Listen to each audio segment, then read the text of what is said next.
Regal Acme കോളേജിന്റെ പുതിയൊരു online ക്ലാസ്സിലേക്ക് എല്ലാവർക്കും സ്വാഗതം. NAOS-ലെ ഇംഗ്ലീഷ് പുതിയ ന്യൂ സിലബസ് അനുസരിച്ചുള്ള ചാപ്റ്റർ 4 ഫോലി എന്ന് പറയുന്ന ചാപ്റ്ററാണ് നാം ഇന്നിവിടെ പരിചയപ്പെടാൻ പോകുന്നത്. ആദ്യത്തെ മൂന്നാമത്തെ നമ്മൾ തിയറി അതായത് പ്രാക്ടിക്കലിനുള്ള എക്സാമിനുള്ള ഒരു ചാപ്റ്റർ നമ്മൾ എടുത്തു കഴിഞ്ഞു. അടുത്ത് നമ്മൾ പറയാൻ പോകുന്നത് ഫോലി എന്ന് പറയുന്ന ചാപ്റ്ററാണ്. കഴിഞ്ഞ സിലബസിൽ ഇതേ ചാപ്റ്റർ ഉണ്ടായിരുന്നു പഠിക്കുക. ഇപ്പോൾ അത് പിന്നെ അടുത്തതായിട്ട് നമ്മൾ ന്യൂ സിലബസിലോട്ടും ഈ ചാപ്റ്റർ എടുത്തിട്ടുണ്ട്. അപ്പൊ നമുക്ക് ആദ്യമായിട്ട് പരിചയപ്പെടാം ഫോലി എന്താണെന്ന്. അതിനായിട്ട് അതിന്റെ ആധാറിനെ നമുക്ക് പരിചയപ്പെടാം. നമുക്ക് ആദ്യമായി KA അബ്ബാസ് എന്ന് പറയുന്ന ഫേമസ് ആൻഡ് റിനൗണ്ട് ഓഥറായ ഇന്ത്യൻ റൈറ്ററാണ് നമുക്ക് ഈ ഒരു ചാപ്റ്റർ, അതായത് ഈ ഒരു പാഠം നമുക്ക് എഴുതി തന്നിട്ടുള്ളത്. പേര് ഫോലി. എഴുതിയിട്ടുള്ള ഓഥറിന്റെ പേര് ഏതാണ്? KA Abbas. ഓക്കെ, ഫോലി എന്ന് പറയുമ്പോൾ എല്ലാവർക്കും അറിയാം, ഒരു കുട്ടിയുടെ നെയിമാണ്. ആ കുട്ടിയുടെ ഒരു പെൺകുട്ടിയുടെ പേരാണെന്ന് പറയുന്ന ഫോലി. ആ കുട്ടിയുടെ യഥാർത്ഥ നാമധേയം എന്ന് പറയുന്നത് സുലേഖ എന്നാണ്. ഓക്കെ, അപ്പോൾ ആ സുലേഖ എന്ന് പറയുന്ന കുട്ടികളെ മെജോറിറ്റി ആൾക്കാരും ഫോലി എന്നാണ് വിളിച്ചിരുന്നത്. അപ്പോൾ ആ ഫോലി, അതായത് നമ്മുടെ ചാപ്റ്ററിന്റെ പേരിലെ ആ നായിക അല്ലെങ്കിൽ മുഖ്യ കഥാപാത്രം എന്ന് പറയുന്നത് ആരാണ്? ഫോലിയാണ്. ആ കുട്ടിയുടെ യഥാർത്ഥ നെയിം എന്ന് പറയുന്നത് സുലേഖ എന്നാണ്. ആദ്യം നമുക്ക് പരിചയപ്പെടാം എന്താണ് ഈ ഫോലി എന്ന് പറയുന്നത്. ഒരു കുട്ടി, അതായത് ഒരു പെൺകുട്ടിയുടെ ജനനം മുതൽ ആ കുട്ടി അനുഭവിച്ചു വരുന്ന കുറച്ച് കാര്യങ്ങൾ ഈ ചാപ്റ്ററിലൂടെ നമുക്ക് പഠിക്കാനായിട്ടുണ്ട്. ആദ്യം നമുക്ക് പരിചയപ്പെടാം. ഈ കുട്ടി കുഞ്ഞായിരിക്കുമ്പോൾ ഫോലി എന്ന് പറയുന്ന രാംലാൽ എന്ന് പറയുന്ന അച്ഛന്റെ ഒരു മകളാണ്. അവർക്ക് രാംലാൽ എന്ന് പറയുന്ന അച്ഛന് 7 മക്കളാണുള്ളത്. 3 ആൺകുട്ടികളും 4 പെൺകുട്ടികളുമാണുള്ളത്. ഇതിൽ 4ാമത്തെ പെൺകുട്ടിയാണ്, ഏറ്റവും ലാസ്റ്റിലത്തെ കുട്ടിയാണ് ഫോലി അല്ലെങ്കിൽ സുലേഖ എന്ന് പറയുന്ന കുട്ടി. ഈ കുട്ടിക്ക് കുഞ്ഞു കാലത്തേനെ കുറച്ച് പ്രോബ്ലംസ് ഒക്കെ ഉണ്ടായിരുന്നു. എന്ന് വെച്ചാൽ ആ കുട്ടി കുഞ്ഞിനെ ജനിച്ചപ്പോൾ നല്ല ക്യൂട്ടായിട്ടുള്ള ഒരു കുട്ടിയായിരുന്നു. ആ കുട്ടി കുറച്ച് ദിവസം കഴിഞ്ഞപ്പോഴത്തേക്ക് ആ ബെഡിൽ നിന്ന് വന്ന വീഴ്ചയോട് കൂടി കുട്ടിക്ക് തലയ്ക്ക് ചെറുതായിട്ട് ഒരു പരിക്ക് പറ്റുകയും കുട്ടിക്ക് പെട്ടെന്ന് സംസാരിക്കാനുള്ള ആ ഒരു കപ്പാസിറ്റി താരതമ്യേന ചെറുതായിട്ട് കുറഞ്ഞു. അതായത് ചെറിയൊരു വിക്കലിന്റെ രൂപത്തിലാണ് ആ കുട്ടിക്ക് അങ്ങനെ വന്നായിരുന്നു. അത് പോരാഞ്ഞിട്ട് 2 വയസ്സ് പ്രായമുള്ളപ്പോൾ കുട്ടിക്ക് എന്താണ് സ്മാൾ പോക്സ്. എന്താണ് സ്മാൾ പോക്സ് എന്ന് വെച്ചാൽ വസൂരി എന്ന് പറയുന്ന രോഗം പിടിപെടുകയും ചെയ്തു. അപ്പൊ അതേ തുടർന്ന് ആ കുട്ടിയുടെ ദേഹം മുഴുവൻ, നിങ്ങൾക്കറിയാലോ വസൂരി പാടുകളാണ്, നല്ല കറുത്ത പാടുകൾ, ദേഹമാനം ഫുള്ളായിട്ട് ആ കുട്ടിയുടെ ദേഹത്ത് മൊത്തം എന്താണ് വസൂരി സ്മാൾ പോക്സിന്റെ മാർക്കുകളാണ് ഉണ്ടായിരുന്നത്. മുഖത്തും അതുപോലെ തന്നെ നല്ല കുഴികൾ, അതായത് ആ മാർക്ക്, ബ്ലാക്ക് മാർക്ക്, അതായത് മുഖം കാണുമ്പോഴത്തേക്ക് നമുക്ക് തന്നെ പെട്ടെന്നൊരു പേടി പോലെ തോന്നും. ആ കുട്ടിയുടെ മുഖം കാണുമ്പോൾ കണ്ണൊഴിച്ച് ബാക്കി എല്ലാ ഭാഗത്തും ആ ഒരു പോക്ക് മാർക്ക് എന്നാണ് പറയുന്നത്, പോക്ക് മാർക്ക് ഉണ്ടായിരുന്നു. അതായത് സ്മാൾ പോക്സ് മൂലം ഉണ്ടായ പോക്ക് മാർക്ക്. അതുകൂടെ ആയപ്പോഴത്തേക്കും ആ കുട്ടി ഒരു വികൃതം പോലെ ആയി മാറി. അപ്പൊ നന്നായിട്ട് സംസാരിക്കാൻ കുട്ടിക്ക് കോൺഫിഡന്റ് ഇല്ല. അവ ചെറിയൊരു വിക്ക് രൂപം വന്നു. പിന്നെ അതുപോലെ ആ കുട്ടിയുടെ ശരീരം ഫുൾ എന്താണ് പോക്ക് മാർക്ക് കൊണ്ട് ആ കുട്ടിക്ക് സെൽഫ് കോൺഫിഡൻസ് അവിടെ ചെറുതായിട്ട് കുറയുകയും ചെയ്തു. അങ്ങനെ ആ കുട്ടി എന്തായി, ആ ഏറ്റവും ഇളയ കുട്ടി ആ വീട്ടുകാര്യങ്ങൾ നോക്കി പഠനമില്ല, മനസ്സിലായോ? അപ്പോൾ വീട്ടുകാര്യങ്ങളൊക്കെ നോക്കിയിട്ട് ആ കുട്ടി അങ്ങനെ ജീവിച്ചിരിക്കുകയാണ്. പുറം ലോകവുമായി ആ കുട്ടിക്ക് യാതൊരുവിധ ബന്ധവുമില്ല. ആ കുട്ടിയുടെ അതായത് തൊട്ട് മുമ്പുള്ള സഹോദരിമാരുടെ ഒക്കെ വിവാഹങ്ങളൊക്കെ കഴിഞ്ഞു. ഏകദേശം ഒരാളുടെ വിവാഹം രാധ, അതേപോലെ അവരുടെ വിവാഹം കഴിഞ്ഞു. ചമ്പ, അങ്ങനെ 3 സഹോദരിമാരുടെ വിവാഹമൊക്കെ കഴിഞ്ഞു. ഈ കുട്ടിക്ക് എന്താണ്, കുഞ്ഞിലെ ആ കുട്ടി നമ്മുടെ സ്കൂളുകളിൽ പോകാത്തത് കൊണ്ട് തന്നെ കുട്ടി വീട്ടിലാണ്. ആ കാലത്ത് പെൺകുട്ടികൾക്കായിട്ട് പ്രൈമറി വിദ്യാഭ്യാസം ഒന്നും കൂടുതൽ കൊടുക്കാത്ത കാലത്ത് രാംലാലിന്റെ അദ്ദേഹം എന്ന് പറയുന്ന ഒരു ഗവൺമെന്റ് എംപ്ലോയി ആണ്. അതായത് ഗവൺമെന്റിനെ റെപ്രസെന്റേറ്റ് ചെയ്യുന്ന ഒരാളാണ്, ജന്മി പോലെ അവിടുത്തെ ആ ഗ്രാമത്തിലെ ഒരാളാണ്. അപ്പോ അവിടത്തേക്ക് ആ സ്കൂൾ, അതായത് പ്രൈമറി കുട്ടികൾക്ക്, പെൺകുട്ടികൾക്ക് വിദ്യാഭ്യാസം കൊടുക്കുന്ന ആ ഒരു സംരംഭം അവിടെ ആ ഗ്രാമത്തിൽ ആരംഭിക്കുകയാണ്. അതിന് മുന്നോടിയായിട്ട് തഹസിൽദാർ വന്ന് പറയുകയാണ്, രാംലാൽ ഇയാളുടെ ഇവിടുത്തെ റെപ്രസെന്റേറ്റീവ് ആണ്. അപ്പോൾ ഇയാളെ കൊണ്ടുവരുന്ന നമുക്കൊരു എക്സാമ്പിൾ പോലെ, അതായത് ബാക്കി കുട്ടികൾ വരണമെങ്കിൽ എന്തായാലും കുറച്ച് പെൺകുട്ടികൾക്ക് മുന്നോട്ട് വിദ്യാഭ്യാസം ചെയ്തേ വന്നേ പറ്റൂ. അപ്പോൾ അതിനെ പ്രതിനിധീകരിക്കാൻ വേണ്ടിയിട്ട് നിങ്ങളുടെ കുടുംബത്തിൽ നിന്ന് കുട്ടികൾ എന്ത് ചെയ്യണം, തുടർ വിദ്യാഭ്യാസത്തിനോട്ട് അയക്കാനായിട്ട് തഹസിൽദാർ വന്ന് പറയുകയാണ് ചെയ്യുന്നത്. എന്നാൽ ആ സമയത്ത് അവരുടെ കൾച്ചർ അനുസരിച്ച് പെൺകുട്ടികൾ കൂടുതൽ വിദ്യാഭ്യാസം നേടിയാൽ വിവാഹം നടക്കത്തില്ല, പുറത്തിറങ്ങിയാൽ വിവാഹം നടക്കാൻ പറ്റാത്ത ആ ഒരു കൺസെപ്റ്റാണ് ആ ഗ്രാമത്തിലുള്ളത്. പെൺകുട്ടികൾ വിദ്യാഭ്യാസം ചെയ്താൽ വിവാഹം മുടങ്ങിപ്പോ അല്ലെങ്കിൽ നല്ലൊരു വിവാഹം നടക്കത്തില്ല. ആ ഒരു സിറ്റുവേഷനിൽ ജീവിച്ചിരുന്ന ആ കാലത്ത് ഇങ്ങനെ ഒരു പ്രൈമറിയുടെ വിദ്യാഭ്യാസം വരുമ്പോഴത്തേക്ക് എന്തായാലും ഗവൺമെന്റിന്, അതായത് തഹസിൽദാരിനെ നിരീക്ഷപ്പെടുത്താനായിട്ട് ആർക്കും രാംലാലിന് പറ്റുന്നില്ല. അയാൾ എന്ത് ചെയ്യുന്നുണ്ട്, രാംലാൽ വീട്ടിൽ വന്ന് വൈഫിനോട് പറയുന്നുണ്ട്, ഇതേപോലെ തഹസിൽദാർ വന്ന് ചോദിച്ചു, എനിക്ക് എന്താണ് നമ്മുടെ വീട്ടിൽ വന്ന് കുട്ടികൾ എന്താണ് തുടർ വിദ്യാഭ്യാസത്തെ അയക്കണം, അതെന്തായാലും അയച്ചേ പറ്റൂ. അങ്ങനെ ചിന്തിച്ചിരിക്കുമ്പോഴാണ് ആ വൈഫ് എന്ത് പറയുന്നത്, നമുക്കൊരു ഐഡിയ പ്രയോഗിക്കാം. എന്തായാലും നമ്മുടെ ഏറ്റവും ഇളയ ആൾ, അതായത് ഫോലി എന്താണ് വിദ്യാഭ്യാസം ഇല്ല ആളിന്. അപ്പൊ നമുക്ക് അവർക്ക് എന്ത് ചെയ്യാം, വിദ്യാഭ്യാസത്തെ നമുക്ക് സ്കൂളിലോട്ട് വിടാം. കൂടാതെ ആ കുട്ടിക്ക് എന്താണ് ഇങ്ങനത്തെ വസൂരി രോഗമോഹം ഇത്ര വികൃതമായതുകൊണ്ട് കുട്ടിക്ക് എന്ത് ചെയ്യാൻ പറ്റത്തില്ല, നല്ലൊരു വിവാഹ ആലോചന ഒന്നും വരാൻ പോകുന്നില്ല. അതുകൊണ്ട് നമുക്ക് രണ്ടും കൽപ്പിച്ച് എന്ത് ചെയ്യാൻ പറ്റും, ആ കുട്ടിയെ പഠനത്തിലോട്ട് നമുക്ക് സ്കൂളിലേക്ക് അയക്കാമെന്ന് പറയുകയും അങ്ങനെ ഭാര്യയുടെ ആ ഒരു നിർദ്ദേശപ്രകാരം ഫോലിയെ എന്താണ് സ്കൂളിലോട്ട് വിടാനുള്ള നടപടി ആരംഭിക്കുകയും ചെയ്തു. രണ്ടാമതായി ആലോചിക്കുന്ന എന്തായാലും ആ കുട്ടിക്ക് അത്ര വിവരങ്ങളൊന്നും ഇല്ലാത്തത് കൊണ്ട് എന്തായാലും സ്കൂളിൽ നിന്ന് പുറത്താക്കും. അപ്പൊ പിന്നെ നമ്മൾ വിട്ടില്ല എന്നുള്ള പരാതിയില്ല, കുട്ടിയെ പുറത്താക്കുകയും ചെയ്യും. അപ്പൊ രണ്ട് കൊണ്ട് എന്താണ് അവർക്ക് ഓക്കെ ആണെന്നുള്ള രീതിയിൽ എന്ത് ചെയ്യുന്നു, കുട്ടിയെ സ്കൂളിലേക്ക് വിടാം എന്നുള്ള ഒരു നിഗമനത്തിലേക്ക് രാംലാലും വൈഫും എത്തുകയാണ്. അങ്ങനെ പിറ്റേ ദിവസം സ്കൂളിലൊക്കെ അങ്ങനെ കുറച്ച് ദിവസം സ്കൂളിലോട്ട് വിടാനുള്ള ആ ഒരു തീരുമാനം വന്നപ്പോൾ ഫോലിക്ക് എന്താണ് ആകെപ്പാടെ ഒരു വെപ്രാളമാണ്. എന്തിനാണ്, ആ കുട്ടി സ്കൂൾ എന്താണെന്ന് അറിയത്തില്ല. ആ കുട്ടിക്ക് സ്കൂളിലോട്ട് എവിടെ കൊണ്ടുപോകുന്നുള്ള അഭിപ്രായം കേട്ടപ്പോഴത്തേക്ക് അയാളുടെ മനസ്സിൽ വന്നതെന്ന് വെച്ചാല് അവരുടെ വീട്ടിലുള്ള പശുക്കുട്ടികളെ വലിച്ചുകൊണ്ട് പുറത്തോട്ട് പോകുന്നു. അതായത് തന്നെ ഈ വീട്ടിൽ നിന്ന് എവിടേക്കോ കൊണ്ടുപോകുന്നു. സ്കൂൾ എന്താണെന്നോ അവിടുത്തെ എന്തൊക്കെയാണ് അവിടുത്തെ നടക്കുന്നതെന്നോ എന്താണ് പഠനമെന്നോ ഒന്നും അറിയാത്ത ഒരു കുട്ടിയാണ് ആര്, ഫോലി. അപ്പൊ ആളുടെ മനസ്സിൽ വന്ന എന്താണ്, തന്റെ വീട്ടിൽ നിന്ന് പശു കുഞ്ഞിനെ എന്താണ് വിൽക്കാനായിട്ട് പുറത്തോട്ട് വലിച്ചുകൊണ്ട് പോകുന്ന ആ ഒരു മനോഭാവമായിരുന്നു ആദ്യമായിട്ട് സ്കൂളിൽ പോകുമ്പോൾ ഫോലിക്ക് ഉണ്ടായിരുന്നത്. അങ്ങനെ അന്നത്തെ ദിവസം സ്കൂളിൽ പോകാനായിട്ട് ഈ നമ്മൾ പറഞ്ഞല്ലോ, ഈ കുട്ടി ഏറ്റവും ഇളയതായതുകൊണ്ട് വിദ്യാഭ്യാസമെല്ലാം ഇങ്ങനെ വികൃതമായതുകൊണ്ട് ഈ കുട്ടി ആരും അത്ര കൂടുതലായിട്ട് ശ്രദ്ധിക്കത്തില്ല. അപ്പോഴത്തേക്ക് ഫോലിക്കാണെങ്കിൽ പഴയ വസ്ത്രങ്ങൾ, അതായത് ചേച്ചിമാർ ഉപയോഗിച്ച വസ്ത്രങ്ങളാണ് കൂടുതലായി കിട്ടാറ്, പുറത്തോട്ടൊന്നും ഇറങ്ങാറില്ല. അങ്ങനെ ഈ സ്കൂളിൽ വിടുന്ന ദിവസമായപ്പോൾ എന്തായാലും രാംലാലിന്റെ മോളെന്ന രീതിയിൽ പുറത്തോട്ട് പോകുമ്പോഴത്തേക്ക് എന്തായാലും ആൾക്കാർ ശ്രദ്ധിക്കും. അതായത് അതിനൊരു കുറവും വരാൻ പാടില്ല എന്നുള്ള രീതിയിൽ ഫോലിക്ക് എന്ത് ചെയ്യുന്നുണ്ട്, അന്നത്തെ ദിവസം പുതിയ വസ്ത്രങ്ങളൊക്കെ ഇട്ട് നന്നായിട്ട് കുളിപ്പിച്ചും തലമുടിയൊക്കെ ചീകിച്ചിട്ടാണ് ആര് വിടുന്നത്, അന്നത്തെ ദിവസം ഫോലിയെ സ്കൂളിലോട്ട് കൊണ്ടുപോകുന്നത്. അതിനുവേണ്ടി അത് എല്ലാം ക്ലിയർ ആക്കി ആ ഫോലിയുടെ അമ്മ കൊടുക്കുന്നുണ്ട്. അങ്ങനെ ഈ കുട്ടിയെ അവിടെ നിന്ന് കൊണ്ടുപോകുമ്പോഴത്തേക്ക് ഫോലി കിടന്ന് കരയാണ്. അതായത് നമ്മുടെ വീട്ടിൽ നിന്ന് ഒരു പശുക്കിടാവിനെ കൊണ്ടുപോകുമ്പോൾ കിടന്ന് എങ്ങനെയാണ് എന്തിനെന്നറിയാതെ പശുക്കിടാവ് കിടന്ന് കരയത്തില്ലേ, അതേപോലത്തെ ഒരു ഫീല്. എന്നാൽ കൊല്ലാൻ കൊണ്ടുപോകാനാണോ വളർത്താൻ കൊണ്ടുപോകാനാണോ എന്നുള്ള അറിവ് അല്ലെ, അതൊന്നും ഇല്ലാത്ത ഒരു അവസ്ഥയിലിട്ട് ഫോലിയും അതേപോലെ തന്നെയാണ് കരഞ്ഞു വിളിച്ച്, അതായത് എന്ത് ചെയ്യണം എന്നറിയില്ല. അച്ഛൻ പിടിച്ചു വലിച്ചുകൊണ്ടാണ് എവിടെ പോകുന്നത്, സ്കൂളിലേക്ക് പോകുന്നു. സ്കൂളിൽ എത്തുമ്പോഴത്തേക്കും ഫോലി നന്നായിട്ട് പേടിച്ച് വിറച്ചിരിക്കുകയാണ്. സ്കൂളിൽ എത്തുമ്പോഴത്തേക്കും ഫോലി അവിടെ നോക്കുമ്പോൾ പുതിയ ഹെഡ് മിസ്ട്രസ് കാണുന്നു. അവിടെ എത്തുമ്പോഴേക്കും അവരെന്ത് ചെയ്യുന്നു, അവിടെ ഒരു ക്ലാസ് റൂമിലേക്ക് ഫോലിയെ കൊണ്ടു ചെന്നാക്കുന്നു. ഫോലിയുടെ അടുത്ത സീറ്റിലോട്ട് ഇരിക്കാൻ പറയുകയും ഫോലി ചെന്ന് അവിടെ എന്ത് ചെയ്യുന്നുണ്ട്, ഇരിക്കുകയും ചെയ്യുന്നുണ്ട്. ആ സമയത്ത് ഫോലി എല്ലാവരും ഒന്ന് സൂക്ഷ്മം നോക്കുന്നുണ്ട്. അപ്പോൾ തന്റെ പ്രായത്തിലുള്ള ഒട്ടനവധി കുട്ടികളൊക്കെ അവിടെ ഇരിപ്പുണ്ട്. ഫോലിക്ക് അത് കണ്ട് സന്തോഷമുണ്ടെങ്കിലും ഇയാൾ സ്വന്തമായിട്ട് ഇയാൾക്ക് എന്താണ് ഒരു അപകർഷതാ ബോധമുണ്ട്, താൻ ഇങ്ങനെയാണ്, താൻ സംസാരിക്കാൻ പറ്റുന്നില്ല. അപ്പോൾ അതുള്ളതുകൊണ്ട് എപ്പോഴും എന്ത് ചെയ്യുന്നുണ്ട്, ഫോലി മുഖം കുനിച്ച് തന്നെയാണ് ഏത് സമയത്ത് ഇരിക്കാറ്.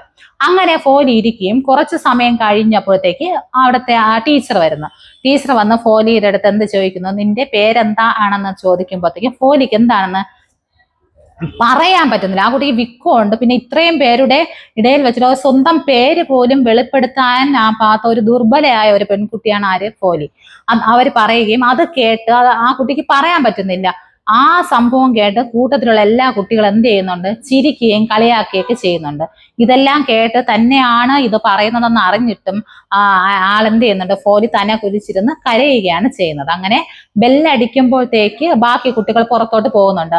ആ സമയത്ത് പോലും താൻ എന്താണ് ചെയ്യേണ്ടതെന്ന് ഒരു അറിവുമില്ലാതെ ഫോലി അവിടെ കുനിഞ്ഞിരുന്ന് കരയുകയാണ് ചെയ്യുന്നത്. ആ സമയത്തേക്ക് നമ്മുടെ ഫോലി കരഞ്ഞുകൊണ്ടിരിക്കുമ്പോഴത്തേക്ക് പതുക്കെ ഒരു കൈ എന്ത് ചെയ്യുന്നു, ഫോലിയുടെ തോളിലേക്ക് വയ്ക്കുകയാണ്. ആള് തിരിഞ്ഞു നോക്കുമ്പോഴത്തേക്ക് ടീച്ചറാണ്. അപ്പോൾ ടീച്ചർ പറഞ്ഞു ഫോലി എഴുന്നേൽക്കൂ എന്ന് പറയുമ്പോഴത്തേക്കും ഫോലി എന്ത് ചെയ്യുന്നുണ്ട്, എഴുന്നേൽക്കുന്നുണ്ട്. പറയുന്ന കുട്ടിയുടെ പേരെന്താണ്. ആ സമയത്ത് ഫോലി എന്ത് ചെയ്യുന്നുണ്ട്, ടീച്ചറിന്റെ ഈ കൈസ്പർശം എന്ന് പറയുന്നത് ആളുടെ ഒരു ദൈവസ്പർശം പോലെയാണ് എന്ത് ചെയ്തത്, നമ്മുടെ ടീച്ചറിന്റെ മുഖത്തോട്ട് ഫോലി നോക്കിയപ്പോൾ ഒരു എന്തെന്നില്ലാത്ത ഒരു സ്നേഹം, തന്റെ വീട്ടിൽ നിന്ന് കിട്ടാത്ത ഒരു സ്നേഹം, അനുകമ്പ, വാത്സല്യം, അതെല്ലാം ഫോലിക്ക് കിട്ടിയതുപോലുള്ള ഒരു പ്രതീകമാണ് അവിടെ നിന്നുണ്ടായത്. ആ സമയത്ത് എന്ത് ചെയ്യുന്നുണ്ട്, ഫോലി മുഖത്തോട് നോക്കുകയും പേരെന്താണെന്ന് ചോദിച്ചപ്പോൾ വിക്കി വിക്കി എന്താ ഫോലി എന്ന് അത്രയും പറഞ്ഞൊപ്പിക്കുകയും ചെയ്യുന്നുണ്ട്. ആ സമയത്ത് ടീച്ചർ എന്ത് ചെയ്യുന്നുണ്ട്, ആളെ കൺഗ്രാജുലേറ്റ് ചെയ്യുന്നുണ്ട്. നല്ലത്. ഇങ്ങനെ തന്നെ കുട്ടികൾ എന്ത് ചെയ്യണം, വിൽക്കാതെ ഒരു കാര്യം കേൾക്കുമ്പോഴത്തേക്ക് നല്ല ധൈര്യപൂർവ്വം പറയാൻ പഠിക്കണം. ഫോലി ഒന്നുകൊണ്ടും പേടിക്കണ്ട. 1 മാസം ആകുമ്പോഴത്തേക്ക് എന്ത് ചെയ്യും, ഇവിടെയുള്ള എല്ലാ കുട്ടികളെയും കാട്ടും കഴിവുള്ള ഒരു കുട്ടിയായിട്ട് ഫോലി മാറും. എനിക്ക് അതിലൊരു അതിശയവുമില്ല. കൂടാതെ വലിയ വലിയ പുസ്തകങ്ങൾ തനിക്ക് പഠിക്കാനാവും, തനിക്ക് കുട്ടികളെ പഠിപ്പിക്കാനാകും. അങ്ങനെയുള്ള ഒരു ആത്മവിശ്വാസം ടീച്ചർ, പുതു ഒരു വെളിച്ചം ആ ടീച്ചർ ആ വന്ന ദിവസം തന്നെ ആരിലേക്ക് പകർന്നു നൽകുന്നു, നമ്മുടെ ഫോലിയിലേക്ക് പകർന്നു നൽകുകയാണ് ചെയ്യുന്നത്. അപ്പോൾ ഈ ഒരു വിശ്വാസത്തോടു കൂടെ ദിനം പ്രതി എന്ത് ചെയ്യുന്നുണ്ട്, ഫോലി ആ ടീച്ചറിന്റെ ഒരു സാമീപ്യം അല്ലെങ്കിൽ ആ ടീച്ചറിന്റെ ഒരു കരുതൽ ഉദ്ദേശം അതെല്ലാം കൊണ്ട് തന്നെ ഫോലി എന്ത് ചെയ്യുന്നതാണ്, കാലക്രമേണ മാറി മാറി വരികയാണ്. അങ്ങനെ വർഷങ്ങൾ കഴിഞ്ഞു പോയി. അങ്ങനെ ഇരിക്കുമ്പോഴത്തേക്ക് ഫോലിക്ക് വിവാഹപ്രായമായി. ആ സമയത്ത് എന്തായാലും എല്ലാവരുടെ ഉദ്ദേശം എന്ന് വെച്ചാൽ ഫോലിക്ക് ഇനി ഒരിക്കലും വിവാഹം, രാംലാലിന് നല്ല വിഷമമുണ്ട്. തന്റെ മറ്റു മക്കൾ വിവാഹം കഴിഞ്ഞു പോകുമ്പോഴത്തേക്ക് തന്റെ ഇളയ മകൾ വിവാഹം കഴിക്കാൻ പറ്റുന്നില്ല. കാരണം ആളിന് ആ ഒരു വികൃതം, അപ്പോൾ എങ്ങനെയെങ്കിലും മോളെ കല്യാണം കഴിപ്പിക്കണം എന്നുള്ള ഒരു ചിന്താഗതി അച്ഛന്റെ മനസ്സിലൊരു സ്വാർത്ഥതയായിരിക്കാം. അങ്ങനെ കുറെ വർഷങ്ങൾ കഴിയുമ്പോഴത്തേക്ക് എന്ത് ചെയ്യുന്നുണ്ട്, ഒരു വിവാഹാലോചന വരുന്നുണ്ട്. ആ വിവാഹാലോചന എന്ന് വെച്ചാൽ ഒരു മാരേജ് കഴിഞ്ഞ് കുട്ടികളുള്ള ഒരു മുടന്തനായ ഒരു വ്യാപാരിയാണ് അയാളുടെ എന്ത് ചെയ്യാൻ വരുന്നത്, കല്യാണം കഴിക്കാനായിട്ട് വരുന്നത്. ബിഷാംബർ, അദ്ദേഹത്തിന്റെ പേര് ബിഷാംബർ എന്ന് പറയുന്ന അയാളാണ് എന്ത് ചെയ്യുന്ന ഒരു വ്യാപാരിയാണ് കല്യാണം കഴിക്കാനായിട്ട് വരുന്നത്. അങ്ങനെ വീട്ടിൽ സംസാരമാവുകയും ഫോലിയോട് ചോദിക്കാതെ തന്നെ എന്ത് ചെയ്യുന്നുണ്ട്, അവര് വിവാഹം ഉറപ്പിക്കുകയും ചെയ്യുന്നുണ്ട്. അപ്പോൾ ഫോലിക്ക് പണ്ടത്തെ പോലെ തലകുനിച്ചിരുന്ന് അതായത് അച്ഛനും അമ്മ എല്ലാവരെയും അനുസരിക്കുക എന്നുള്ള ഒരു കർത്തവ്യം മാത്രമേ ഫോലിക്ക് അന്നും ഉണ്ടായിട്ടുള്ളൂ എന്നാണ് എല്ലാവരുടെ ഒരു ധാരണ. പക്ഷെ എന്ത് ചെയ്യുന്നുണ്ട്, തന്റെ അച്ഛനമ്മമാരെ ബുദ്ധിമുട്ടിക്കാതെ ആളെന്ത് ചെയ്യുന്നു, വിവാഹത്തിന് ഒരുങ്ങുന്നുണ്ട്. ആ സമയത്ത് എന്ത് ചെയ്യുന്നുണ്ട്, ഫോലി നവവധുവിന്റെ കല്യാണ ദിവസമായി നല്ല ആർഭാടപൂർവ്വം, അയാൾ വ്യാപാരിയാണ്, അപ്പൊ എന്താണ്, നല്ല കുതിരപ്പുറത്തൊക്കെയാണ് എന്ത് ചെയ്യുന്നത്, അദ്ദേഹം കല്യാണത്തിലേക്ക് വരുന്നത്. അപ്പോൾ അതെല്ലാം ആർഭാടമായിട്ട് തന്നെ വിവാഹം കൊണ്ടാടുകയാണ്. അപ്പോൾ രാംലാലിന്റെ മനസ്സിൽ വളരെയധികം സന്തോഷമാണ്. തന്റെ മകൾക്ക് താൻ പ്രതീക്ഷിക്കാത്ത ഒരു കല്യാണം, അതായത് ഇത്രയും ആഡംബരമായിട്ട് നല്ല സ്വത്തുള്ളത്. പക്ഷെ ഒരു കുറവെന്ന് വെച്ചാൽ മുടന്തനാണ്, നല്ല ഏജ് ഡിഫറൻറ്റ് ഉണ്ട് ആർക്കാണ്, ഫോലിക്കും അയാൾക്കും തമ്മിൽ.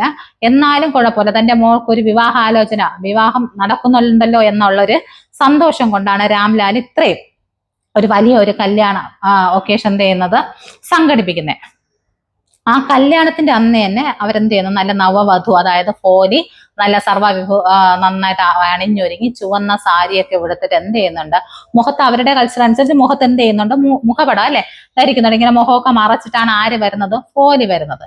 കല്യാണ സമയത്ത് അവിടെ എത്തുമ്പോൾ വധുവും വരനുമായിട്ട് നിന്ന് മംഗല്യം അതായത് മാല ചാർത്തുന്ന ഒരു സമ്പ്രദായം അവിടെയുണ്ട്. ആ സമയത്തേക്ക് എന്ത് ചെയ്യുന്നു, ഫോലി മാല ഇട്ട് കൊടുക്കുന്നുണ്ട് ആർക്ക്, നമ്മുടെ പക്ഷേ തിരിച്ച് മാലയിടാൻ സമയത്ത് എന്താണ്, മുഖപടം മാറ്റണം എന്നുള്ള ഒരു പ്രതീതിയുണ്ട്. അങ്ങനെ ആ സമയത്ത് ഫോലി തന്റെ മുഖപടം മാറ്റുമ്പോഴത്തേക്കാണ് ആ ബിഷാംബർ എന്ത് കാണുന്നത്, ആ ഫോലിയുടെ മുഖം, അതായത് മുഖത്ത് ആ ഒരു പോക്ക് മാർക്സിന്റെ ആ ഒരു മുഖം, വികൃതമായ ആ ഒരു മുഖം, വികൃതമല്ല ആ ഒരു കുഴിവോടുകൂടി എന്ന് വെച്ചാൽ മുഖത്ത് ആ പാടുകളോടുകൂടെ ആ ഫോലിയെ കാണുകയും അയാൾ പുച്ഛിച്ച് മാലയിടാതെ മാറി നിൽക്കുകയും ആ സമയത്ത് അയാൾ എന്താണ്, ആദ്യം ഒരു 2000 രൂപ അല്ലെ, താൻ വിവാഹം കഴിക്കണമെങ്കിൽ 2000 രൂപ. ഇത് സമ്മതിക്കുമ്പോഴത്തേക്ക് പിന്നെ രാംലാലിന്റെ അടുത്ത് പറയാണ്, ഇല്ല എനിക്ക് 5000 രൂപീസ് എന്ത് വേണം, ഈ ഫോലി വിവാഹം കഴിക്കാൻ വേണം എന്ന് പറയുകയും ചെയ്യുന്നു. ഓക്കെ, അങ്ങനെ അദ്ദേഹം ഇത്ര ആൾക്കാരുടെ മുമ്പിൽ നാണം കെടാതിരിക്കാൻ വേണ്ടിയിട്ട് എന്ത് ചെയ്യുന്നുണ്ട്, താൻ സമ്മതമാണെന്ന് പറഞ്ഞാൽ 5000 രൂപ എല്ലാം എടുത്ത് പറക്കി എന്ത് ചെയ്യുന്നുണ്ട്, കല്യാണം സെറ്റ് ചെയ്യാനായിട്ട് കഴിക്കാൻ വരുമ്പോഴത്തേക്ക് അവിടെ ഫോലി എന്ന് പറയുന്നത് ആദ്യമായിട്ട് ഫോലി എല്ലാവരുടെ അതായത് ഈ നാട്ടിന്റെ ആൾക്കാരുടെ മുമ്പിൽ വെച്ച് ആദ്യമായിട്ട് അച്ഛനെ മുഖമുയർത്തി പിതാജി എന്നൊരു വിളിയോട് കൂടെയാണ് എല്ലാവരും അതിശയിച്ച് നോക്കുകയാണ്. ആരെ, മിണ്ടാതെ വിക്കി സംസാരിച്ചിരുന്ന ആ കുട്ടി ഒരു നിമിഷം കൊണ്ട്, അതായത് ഇത്ര വർഷം അവർക്ക് ആർക്കും എന്താണ് സംഭവിക്കുന്നതെന്ന് മനസ്സിലായില്ല. അത്രയ്ക്ക് ആ ഉറച്ച ശബ്ദത്തിൽ ദൃഢനിശ്ചയത്തോടു കൂടെ ഫോലി എന്ത് ചെയ്യുന്നു, അയാളെ വിളിക്കുകയാണ് ചെയ്യുന്നത്, പിതാജി. പിന്നെ പറയാണ്, എനിക്ക് ഈ കല്യാണം, അവിടെ ആയിരുന്ന ആളുടെ ദേഹത്തുള്ള സർവ്വവിഭൂഷണം, മുഖത്തുള്ള ആ സാധനമൊക്കെ എന്താണ്, തീയിലോട്ട് വലിച്ചെറിയുന്നുണ്ട്. ഹാരമൊക്കെ എന്താണ്, തീയിലോട്ടൊക്കെ വലിച്ച് ഫോലി എറിയുകയും തനിക്ക് ഈ വിവാഹം വേണ്ട എന്ന് ഉറച്ച സ്വരത്തോടെ പറയുകയും ചെയ്യുന്നു. അതായത് ഇങ്ങനെ ഒരു വിലപേശന്, തന്റെ മുഖം കണ്ടിട്ട് ഒരു വിലപേശന് തയ്യാറായ ഒരാളെ വധുവിനായി തനിക്ക് സങ്കല്പിക്കാൻ പറ്റുന്നില്ല, താൻ അതിനെ വിവാഹം കഴിക്കുന്നില്ല എന്ന് ഉറച്ച തീരുമാനത്തോടെ എന്ത് പറയുന്നു, ഫോലി പറയുകയാണ്. അത് കേൾക്കുമ്പോഴത്തേക്ക് രാംലാലിന് സങ്കടം, ഇനി നീ എന്ത് ചെയ്യും, അല്ലെങ്കിൽ ഇനി ഭാവിയിൽ നീ എന്ത് ചെയ്യുമെന്ന് ചോദിച്ചതിന് ആൻസർ ആയിട്ട് ഫോലി എന്ത് ചെയ്യുന്നത് നോക്കിയപ്പോൾ തന്റെ ദൈവതുല്യനായ അധ്യാപിക അവിടെ നിൽപ്പുണ്ട്. അയാളുടെ മുഖത്ത് നോക്കി അവരുടെ മുഖത്ത് നോക്കി ചിരിച്ചതിന് ശേഷം ഫോലി പറയണം താൻ തന്റെ വയസ്സായ അച്ഛനും അമ്മേനെയും ജീവിതകാലം വരെ സംരക്ഷിക്കും. തനിക്ക് വിദ്യാഭ്യാസം പകർന്നു തന്ന അതേ വിദ്യാലയത്തിൽ കുറെ കുട്ടികളെ കൂടെ താൻ വിദ്യാഭ്യസിക്കും. തനിക്കറിയാവുന്ന കാര്യങ്ങൾ പകർന്നു കൊടുക്കുകയും ചെയ്ത് തന്റെ ജീവിതം താൻ തുടർന്ന് കൊണ്ടുപോകും. വേറെ ആരുടെ മുമ്പിൽ താൻ തല കുനിക്കുകയില്ല എന്ന ദൃഢനിശ്ചയത്തോടു കൂടെയാണ് ഈ ഷോർട്ട് സ്റ്റോറി അവിടെ നിർത്തുന്നത്. മനസ്സിലായോ? അപ്പോൾ ഇതാണ് നമ്മുടെ ഫോലി എന്ന് പറയുന്ന കഥ. അതായത് ഒരു പെൺകുട്ടിയുടെ കഥയിലോട്ട് വരുമ്പോൾ നമുക്ക് കാണാൻ സാധിക്കും. ഇതിൽ നമുക്ക് ഫോലിയെ പരിചയപ്പെടുമ്പോൾ നിങ്ങൾക്ക് എന്തൊക്കെ മനസ്സിലായി? ഒരു സാധാരണ പെൺകുട്ടി, അതായത് ചെറുപ്പത്തിൽ ദുർബലയും തീരെ ദുർബലയായിരുന്ന ഒരു കുട്ടിക്ക് ഒരു വിദ്യാഭ്യാസം എന്നതുകൊണ്ട് നേടിയെടുക്കാൻ പറ്റിയ ഒരു അച്ചീവ്മെന്റ് ആണ് എന്തോന്ന് പറയുന്നത്. അവർക്ക് ആ വിദ്യാഭ്യാസത്തിലൂടെ ആത്മാഭിമാനം വന്നു, ദൃഢനിശ്ചയം വന്നു, എന്തിനേയും നേരിടാനുള്ള ആ ഒരു കപ്പാസിറ്റി കൈവന്നത് എന്തുകൊണ്ടാണ്? ആദ്യം ദുർബലയായിരുന്ന കുട്ടി പഠിക്കാൻ പോയി. വിദ്യാഭ്യാസത്തിലൂടെ ആ ഒരു കഴിവ് ആ കുട്ടിക്ക് നേടിയെടുത്തത് എന്തിലൂടെയാണ്? വിദ്യാഭ്യാസത്തിലൂടെ തന്നെയാണ്. അപ്പോൾ മറക്കാതിരിക്കുക, ഈ ഫോലി എന്ന് പറയുന്ന ആ കഥാപാത്രം ഒരു വെറും കഥയല്ല, പിന്നെ വിദ്യാഭ്യാസത്തിന് എത്രത്തോളം മൂല്യമുണ്ട് എന്ന് തെളിയിക്കുന്ന ഒരു പാഠം. അതായത് നിങ്ങൾക്ക് എത്രത്തോളം ഒരു വിദ്യാഭ്യാസത്തിനെ, അതായത് താഴ്ന്ന ദുർബല കുടുംബത്തിൽ നിന്ന് ഈ കഥാപാത്രം ദുർബലമായ ഒരു സ്വഭാവത്തിൽ നിന്നാണ് ആ കുട്ടി ഇത്രയേറെ ശാക്തീകരിക്കപ്പെട്ട് ആത്മാഭിമാനവും ദൃഢനിശ്ചയമുള്ള ഒരു യുവതിയായിട്ട് പരിണമിച്ചത്. അല്ലെ? ആ ഒരു ഫോർമേഷൻ, സാധാരണ ഒരു പെൺകുട്ടി, ദുർബലയായ പെൺകുട്ടിയിൽ നിന്ന് എഡ്യൂക്കേഷൻ മുഖേന ഒരു ഫോർമേഷൻ എന്ത് നടത്തി ഇവിടെ ആ ഫോലിക്ക് ഉണ്ടായി. അതാണ് ഈ കഥയിലെ മെയിൻ ആയിട്ടുള്ള ഒരു പാഠം. ഫോലി എന്ന് ഉദ്ദേശിക്കുമ്പോൾ നമുക്ക് ഇത് തന്നെയാണ് പറയാനുള്ളത്. അതേപോലെ വിദ്യാഭ്യാസത്തിലൂടെയും ആത്മവിശ്വാസത്തിലൂടെയും ഏത് വെല്ലുവിളികളെയും നേരിടാൻ കഴിയുമെന്നും ഫോലി എന്ത് ചെയ്യുന്നുണ്ട്? ഈ പാഠഭാഗത്തിലൂടെ എല്ലാവർക്കും ബോധ്യപ്പെടുത്തി തരുന്നുണ്ട്. പിന്നെ വേറൊരു ഇതിലെ കഥാപാത്രം എന്ന് പറയുമ്പോൾ അധ്യാപകൻ. അല്ലെ? ഈ അധ്യാപകൻ എന്ന് പറയുന്നത് നമുക്കറിയാം, എല്ലാവർക്കും വിദ്യ അഭ്യസിച്ച് കൊടുക്കുക മാത്രമല്ല, വിദ്യാഭ്യാസത്തിന്റെ ശക്തി ഒരു ജീവിതത്തിൽ എത്രത്തോളം സ്വാധീനിക്കുന്നു എന്ന് കുട്ടികളെ മനസ്സിലാക്കി കൊടുക്കുന്നതിൽ പ്രധാനമായ പങ്ക് വഹിക്കുകയാണ് ആര് ചെയ്യുന്നത്? ഒരു അധ്യാപകൻ ചെയ്യുന്നത്. അത് തന്നെയാണ് ഫോലി എന്ന് പറയുന്ന കഥാപാത്രത്തിലെ ആ ഒരു വഴിത്തിരിവായി ആ കുട്ടിയുടെ ജീവിതം തന്നെ മാറ്റിമറിച്ചത് ആരാണ്? ആ അധ്യാപകന്റെ ആത്മവിശ്വാസവും അദ്ദേഹം കൊടുത്ത ആ കരുത്തും കൂടെ ഉള്ളത് കൊണ്ട് മാത്രമാണ് ഫോലി അന്നത്തെ നിലയിൽ നിന്ന് ഇന്നത്തെ നിലയിലേക്ക് എത്തപ്പെടാൻ സാധിച്ചതെന്ന് കൂടെ പറയുന്നത്. അതായത് ഒരു വിദ്യാർത്ഥികളെ നമുക്ക് പ്രചോദനം നൽകിയും ഉയർത്തിക്കൊണ്ടുവരാനും ഒരു അധ്യാപകന് കഴിയും എന്നത്, ഈ വിദ്യാഭ്യാസത്തിലൂടെ കഴിയുമെന്നതും ഈ പാഠഭാഗത്തിൽ എടുത്തു കാണിക്കേണ്ട ഒരു സംഭവം തന്നെയാണ്. നമ്മൾ ഈ പാഠഭാഗം പഠിക്കുമ്പോഴത്തേക്ക് അത് മുൻനിർത്തി വേണം എന്ത് ചെയ്യാൻ? പഠിക്കേണ്ടത്. ഫോലി എന്ന് പറയുന്ന ഒരു വെറും കഥാപാത്രമല്ല. കെ അബ്ബാസ് നമുക്ക് വരച്ചു കാട്ടുന്നത് എന്താണ്? വിദ്യാർത്ഥികൾക്ക് അല്ലെങ്കിൽ വിദ്യ അഭ്യസിക്കുന്നവർക്ക് എത്രത്തോളം എഡ്യൂക്കേഷൻ നമുക്ക് ഉയർന്ന നിലയിൽ, എഡ്യൂക്കേഷൻ കൊണ്ട് ഉയർന്ന നിലയിൽ എത്താൻ പറ്റുമെന്ന് എന്ത് ചെയ്യുന്നു? ഈ കഥയിലൂടെ വിവരിക്കുന്നു. അപ്പൊ ഇതാണ് ഈ ഒരു കഥയിലെ സമ്മറി എന്ന് പറയുന്നത്. മനസ്സിലായി? അപ്പൊ നമുക്കിതിലെ കുറച്ച് ഇമ്പോർട്ടന്റ് നമുക്ക് ക്വസ്റ്റ്യൻ ആൻസർ ഒന്ന് പരിചയപ്പെടാം. ഓക്കെ, ഈ കഥാപാത്രം അപ്പൊ എഴുതിയത് ആരാണ്? A famous renowned Indian author K Abbas എന്ന് പറയുന്ന ഓഥറാണ് ഈ ഒരു കഥ, ഫോലി എന്ന് പറയുന്ന കഥ എഴുതിയത്. ഇത് ഒരു ചെറിയൊരു കുട്ടി, ദുർബലയായ ഒരു കുട്ടിയുടെ ഫോർമേഷൻ എന്ത് മുഖേനയാണ്? എഡ്യൂക്കേഷൻ മുഖേനയുള്ള ഫോർമേഷനിൽ ആ കുട്ടിക്ക് വന്ന മാറ്റങ്ങൾ എടുത്തു കാണിക്കുന്ന ഒരു കഥ കൂടിയാണ് ഈ ഫോലി എന്ന് പറയുന്ന കഥാപാത്രം. അപ്പൊ നമുക്ക് ഫസ്റ്റ് ഒരു ക്വസ്റ്റ്യനിലോട്ട് നമുക്ക് പോകാം. What incident made Foley backward side? എന്തുകൊണ്ടാണ് ഫോലി ബാക്ക്വേർഡ്, ഒരു കുട്ടിയുടെ ബാക്ക്വേർഡ് ആയി പോകാൻ കാരണം? കുട്ടി എന്ന നിലയിൽ ആ കുട്ടി നമ്മൾ പറയും ജനിച്ചപ്പോൾ എന്തായിരുന്നു? നല്ല സിമ്പിൾ. പിന്നെ എന്തുകൊണ്ട് ആ കുട്ടി ബാക്ക്വേർഡ് ആയി പോയി? Foley had fallen off from the cot and some part of her brain was damage. എന്തുകൊണ്ടാണ്? ആ കുഞ്ഞു പ്രായത്തിലെ തന്നെ ഫോലി കോട്ടിൽ നിന്ന് എന്ത് ചെയ്യുന്നു? ചെറുതായിട്ട് തറയിൽ വീഴുകയും ആ കുട്ടിക്ക് തലയ്ക്ക് എന്ത് ചെയ്യുന്നു? ഡാമേജ് സംഭവിക്കുകയും ചെയ്തു. അത് മുഖേനയാണ് ആ കുട്ടി എന്തായി പോയത്? കുഞ്ഞിലെ തന്നെ ബാക്ക്വേർഡ് ആയി പോയത്. Okay, first question. Next question is this: at what age did Phooli have an attack a smallpox? What was its effect on her looks? ആ ചെറിയ പ്രായത്തില് സ്മാൾ പോക്സ് എങ്ങനെയാണ് ആ കുട്ടിയെ എഫക്ട് ചെയ്തതെന്നാണ്, ആ കുട്ടിക്ക് അതിലുണ്ടായ മാറ്റങ്ങൾ എന്തൊക്കെയാണെന്നാണ്. Phooli had an attack for smallpox when she was only 2 years old. 2 വയസ്സുള്ളപ്പോഴാണ് ബസൂരി എന്ന് പറയുന്ന രോഗം ആരിൽ പിടിപെടുന്നത്? ഫോലിയിൽ പിടിപെടുന്നത്. It left black pock marks on her whole body, only eyes remained infant. എന്താണ് ആ 2 വയസ്സുള്ളപ്പം ആ വസൂരി വരുന്നുകയും ആ കുട്ടിയുടെ ഫുൾ ബോഡി എല്ലായിടത്തും എന്തായി ആ ബ്ലാക്ക് മാർക്സ് അല്ലെ പോക്ക് മാർക്സ് ആവുകയും കണ്ണൊഴിച്ച് ബാക്കി എല്ലാ സ്ഥലത്തും എന്തായി ആ ഒരു പോക്സ് മാർക്സ് വരികയും ചെയ്തു. അതാണ് സ്മോൾ പോക്സ് കൊണ്ട് ആ കുട്ടിക്ക് വന്നത്. എത്രാമത്തെ വയസ്സിലാണ്? 2ാമത്തെ വയസ്സിലാണ് അത് സംഭവിച്ചത്. Next question, why did the tahsildar ask Ramlal to send his daughters to school? Give 2 reason. എന്തുകൊണ്ടാണ് രാംലാൽ ആ കുട്ടികളെ സ്കൂളിൽ വിടാൻ അതിനുള്ള 2 കാരണങ്ങൾ എന്തൊക്കെയാണ്? A new primary school for girls was opened and new admission was required. Ramlal, being representative of the government in the village, was expected to get an example for village. എന്താണ് അവിടെ ആ സമയത്ത് പെൺകുട്ടികൾക്കായി പുതിയൊരു എന്ത് ചെയ്തു? പ്രൈമറി സ്കൂൾ ഓപ്പൺ ചെയ്തു. അതിനെ ഗവൺമെന്റിനെ റെപ്രസെന്റേറ്റ് ചെയ്ത രാംലാൽ എന്ത് അയക്കേണ്ടി വന്നു? അദ്ദേഹത്തിന്റെ വീട്ടിൽ നിന്ന് കുട്ടികളെ അയക്കേണ്ടതായിട്ടാണ്. അതുകൊണ്ട് മാത്രമാണ് രാംലാൽ സ്വന്തം മകളെ സ്കൂളിലോട്ട് അയക്കാൻ മുതിർന്നത്. ഓക്കെ, അടുത്ത്, how finally Ramlal wife agreed sent Phooli school? എന്തുകൊണ്ടാണ് ഫോലിയെ സ്കൂളിൽ വിടാമെന്ന് രാംലാലിന്റെ ഭാര്യ എഗ്രി ചെയ്തത്? എന്തൊക്കെ കാരണങ്ങൾ കൊണ്ടാണ്? ഫസ്റ്റ് എന്താണ്? It would satisfy tahsildar. Tahsildar എന്ത് ചെയ്യും? സാറ്റിസ്ഫൈ ചെയ്യാൻ പറ്റും, അതായത് അദ്ദേഹത്തിനെ പിണക്കാതെ കൂടെ നിർത്താൻ, സാറ്റിസ്ഫൈ ആക്കാൻ വേണ്ടി പറ്റും. 1ാമത്തെ കാരണം. 2ാമത്തെ കാരണം, Phooli being the ugly face and little sense had very little chance to get married. ഫോലിയെ കാണാൻ വികൃതമാണ്, പിന്നെ ആ കുട്ടിക്ക് എന്താണ് പെട്ടെന്ന് വിവാഹം ഒന്നും നടക്കത്തില്ല. അത് 2 കാരണങ്ങളുണ്ട്. ആദ്യമായിട്ട് ഒന്നാമത് തഹസിൽദാറിന് എന്ത് ചെയ്യണം? സാറ്റിസ്ഫൈ ചെയ്യണം. 2ാമത് എന്താണ്? ഈ കുട്ടിക്ക് വിവാഹം നടക്കാൻ ചാൻസ് ഇല്ല, അഗ്ലി ഫേസ് ആയതുകൊണ്ട് വിവാഹം നടക്കാൻ ചാൻസ് ഇല്ല. അപ്പോൾ എന്ത് ചെയ്തു? അതുകൊണ്ടാണ്, ഈ 2 കാരണങ്ങൾ കൊണ്ടാണ് ഫോലി എന്ത് ചെയ്യാൻ പ്രേരിപ്പിച്ചത്? സ്കൂളിലോട്ട് ആക്കാനായിട്ട് ആർക്ക് തോന്നിയത്? നമ്മുടെ രാംലാലിന്റെ വൈഫിന് തോന്നിയത്. ഓക്കെ, അടുത്ത്, why did ഫോലി feel frightened at the idea of being taken to school? ഫോലി സ്കൂളിലോട്ട് പോകുമ്പോൾ അവളിലുണ്ടായ ആ ഒരു ഫ്രൈറ്റൻഡ് എന്താണ്? അവളുടെ ഫീൽ എന്താണെന്നാണ്. Phooli was frightened at the idea to being taken a school because he had no idea of what school is. അവർക്ക് ഒരു idea, പേടിക്കാനുള്ള കാരണം എന്താ? ആ കുട്ടിക്ക് സ്കൂൾ എന്ന് പറയുന്ന ഒരു ഐഡിയ ഇല്ല. എന്താണ്? No idea of what a school as. School എന്തെന്ന് പറയുന്ന ഒരു ഐഡിയ ആ കുട്ടിക്ക് ഇല്ല. She has seen earlier that the cow was being taken out the house to be sold and guessed the same possibility.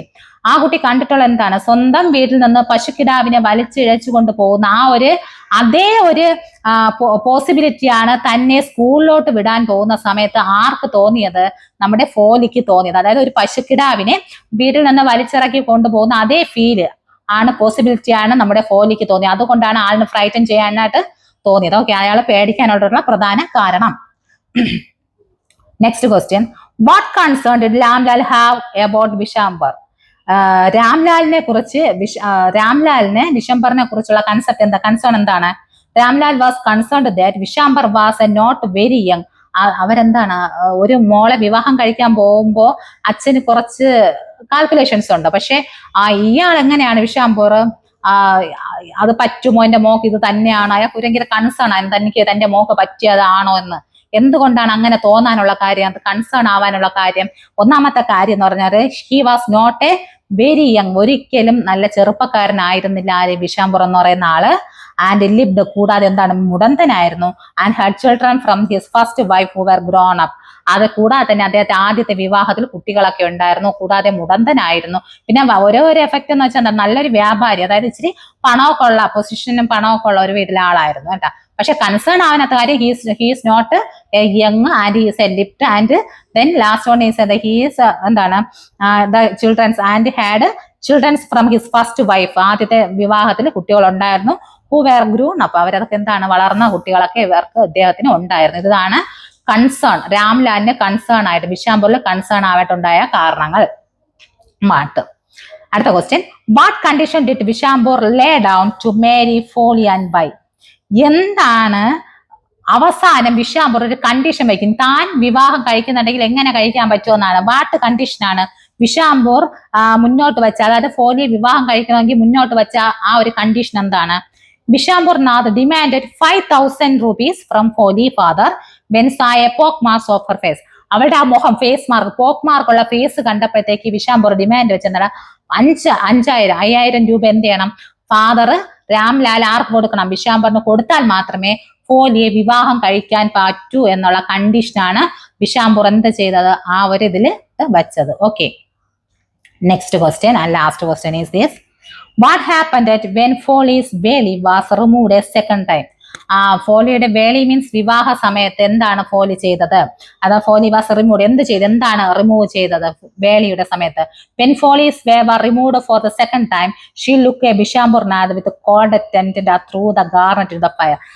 വിശാംബുറിനെ നോക്കി ഉച്ചത്തിലുള്ള സൗണ്ടോട് കൂടെ എന്ത് ചെയ്തു ആ തീയിലോട്ട് എന്താ ഗാർലൻഡ് അതിന്റെ ഹാരങ്ങൾ മുഖംമൂടി എല്ലാം എന്ത് ചെയ്തു വലിച്ച് ഫയർ തീയിലേട്ട് എറിയുകയാണ് രണ്ടാമത്തെ സമയം. അതായത് തന്നെ വിവാഹം കഴിക്കാൻ രണ്ടാമതായിട്ട് 5000 രൂപ കൊടുത്തിട്ട് വന്നില്ലേ ആ സമയത്ത് സെക്കൻഡ് ടൈമിലല്ലേ ആദ്യത്തെ സമയത്ത് എന്ത് ചെയ്തു കല്യാണം കഴിക്കാൻ പറ്റില്ലെന്ന് മാറി നിന്നു. എന്നിട്ട് 5000 രൂപ കൊടുത്താൽ തന്നെ വിവാഹം കഴിക്കാമെന്ന് പറഞ്ഞ ആ സമയത്ത് ഫോലി എന്താണ് ചെയ്തത് ഉടനെ തന്നെ എന്ത് ചെയ്തു ആ മുഖത്ത് മറച്ചിരുന്ന ആ മുഖംമൂടിയും ഹാരമൊക്കെ എടുത്ത് എന്ത് ചെയ്തു മുഖംമൂടിയൊക്കെ വലിച്ച് എന്തിട്ട് എറിഞ്ഞു ആ തീയിലേക്ക് എറിയുകയാണ് സെക്കൻഡ് ടൈമിൽ ആര് ചെയ്തത് റിമൂവ് ചെയ്തു ആ ഗേർലൈൻ ഫോം ആ ഫയറിലോട്ട് എന്ത് ചെയ്തു റിമൂവ് ചെയ്യുകയാണ് ഫോലി ചെയ്തത്.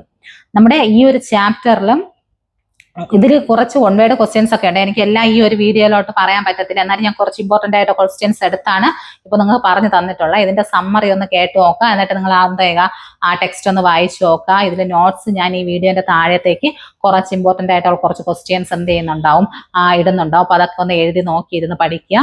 ഞാൻ പറഞ്ഞതുപോലെ 2-3 ചാപ്റ്റേഴ്സ് കഴിയുമ്പോഴത്തേക്ക് എന്ത് ചെയ്യാം ഗ്രാമർ ക്ലാസ്സുമായിട്ട് നമുക്ക് എന്തായാലും ഇതിലുള്ള കുറച്ച് ഗ്രാമർ ടെൻസ് ആണ് ഈ ഗ്രാമറിൽ മെജോറിറ്റി ഉള്ളത്.